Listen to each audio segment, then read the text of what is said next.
खराब से अच्छी लिखावट। मेरा अनुभव। बचपन में शिक्षक हमेशा कहते थे, सुंदर लिखो ताकि परीक्षक आसानी से पढ़ सके। लेकिन मेरी लिखावट इसके उलट थी।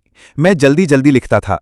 नतीजतन अक्षर टेढ़े मेढ़े हो जाते थे, रेखाओं के अनुसार नहीं होते थे, कभी छोटे कभी बड़े। कई बार मुझे अपनी ही लिखी हुई बातें पढ़ने में दिक्कत होती थी। दोस्त मजाक करते, तुम्हारी लिखावट तो डॉक्टर के पर्चे जैसी है। ये सुनकर मुझे बहुत बुरा लगता था। धीरे धीरे मुझे एहसास हुआ कि मेरी लिखावट गलतियों की वजह से इतनी खराब हो गई थी। एक दिन अपनी नोटबुक के पन्ने पलटते हुए मैंने देखा कि मेरी लिखावट इतनी खराब हो गई थी कि मैं एक हफ्ते पहले के नोट्स भी नहीं पढ़ पा रहा था। फिर मैंने सोचा, ऐसा नहीं चल सकता। पढ़ाई में, आगे की परीक्षाओं में, हर जगह दिक्कतें आएंगी। उस दिन मैंने तय कर लिया कि मुझे अपनी लिखावट सुधारनी ही है, चाहे कुछ भी हो जाए। सबसे पहले मुझे पता चला कि मेरी लिखावट में असली समस्या क्या थी। मैं अक्षरों को बहुत छोटा और बड़ा बनाता था। मैं कलम कसकर पकड़ता था, जिससे मेरे हाथ में दर्द होता था। मैं जल्दी जल्दी लिखता था। इन गलतियों को पहचानने के बाद मुझे एहसास हुआ कि अगर मैं सही जगह अभ्यास करूं तो ये ठीक हो जाएंगी।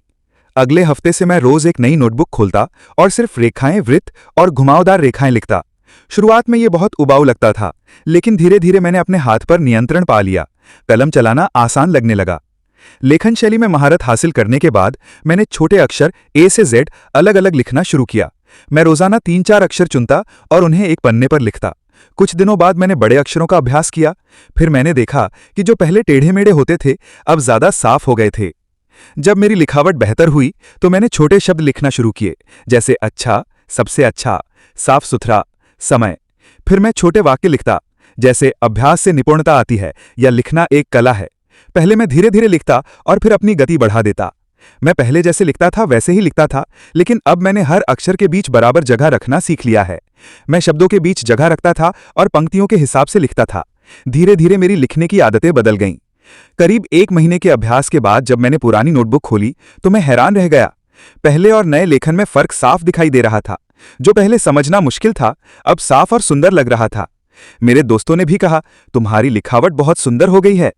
तब मुझे एहसास हुआ कि मेरी मेहनत रंग लाई है।